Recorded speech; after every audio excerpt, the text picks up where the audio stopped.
सुख क्या है, सुख को कैसे प्राप्त किया जा सकता है। भगवान श्री कृष्ण कहते हैं कि आप खुद ही सुख के स्रोत हैं, इसे कहीं और मत खोजिए। आपके जीवन में समस्याएं तो आती जाती रहेंगी, लेकिन इससे आपका सुख कम नहीं होना चाहिए। सच्चे सुख को प्राप्त करने का रास्ता खुद को पहचानना है।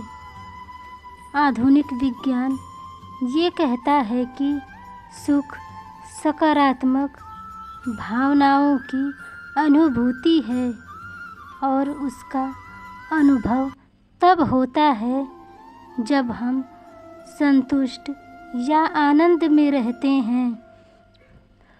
अक्रम विज्ञान एक आध्यात्मिक विज्ञान है जो कहता है कि सच्चा सुख वही है जिस सुख के बाद कभी दुख नहीं आता और ना ही कभी वह सुख कम होता है। यदि आप अपने सुख पर विचार करेंगे तो पता चलेगा कि आपके सुख बाहरी परिस्थितियों और अन्य सभी चीज़ों पर आधारित है। क्या कभी ये चीज़ें ही आपके दुख का कारण नहीं बन जाती? जब भी इन परिस्थितियों और चीज़ों में कोई बदलाव आता है तब सुख भी चला जाता है और दुख होता है। क्या हमें ऐसी स्थिति को प्राप्त नहीं करना चाहिए जहाँ हम सारे दुखों से मुक्त हो सके? क्या ऐसी स्थिति को प्राप्त करना संभव है? जी हाँ, यह संभव है।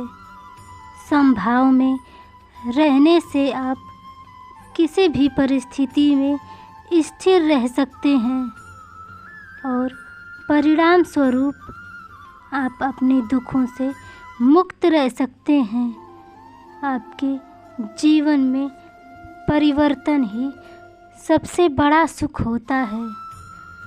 अनुकूल परिस्थिति में प्रसन्नता होती है, प्रतिकूल परिस्थिति में दुख होता है और मनोस्थिति में परिवर्तन हो जाता है। प्रतिकूल परिस्थिति में निराशा, हीन भावना, तनाव आता है, जिससे मनुष्य के जीवन में अनेक घटनाएं घटित होती हैं। भयावह स्थिति पैदा हो जाती है। श्री राम को दशरथ ने राज्य देने की घोषणा की तो हर्ष नहीं, वनवास दिया तो विषाद नहीं। सचमुच यह तभी संभव है यदि व्यक्ति राम हो, अर्थात अपने आप में रमण करने वाला। भगवान श्री कृष्ण ने कहा है, किसी बाहरी शक्ति में इतनी ताकत नहीं होती कि हमारे मन को काबू कर सके।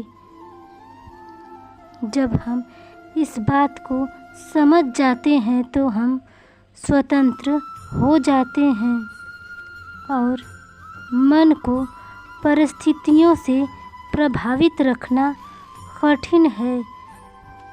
कोई आदमी सम्मान देता है, प्रशंसा करता है तो गर्व आ जाता है। इसके प्रतिकूल कहीं अपमान हो जाए अथवा आलोचना हो तो क्रोध का भाव आता है। ये हर्ष और क्रोध स्वयं के नहीं अपितु बाहर से आते हैं। ये बाहरी नाले जब तक बंद नहीं होंगे तब तक मन को शांति नहीं मिलेगी। इन खिड़कियों को जब तक बंद नहीं करेंगे तब तक दूसरों के हाथ के खिलौने बने रहेंगे। ज़्यादातर समय हम मुखौटा ओढ़े रहते हैं, जैसे भीतर से होते हैं वैसे ही बाहर बने रहने से हमेशा बचते हैं।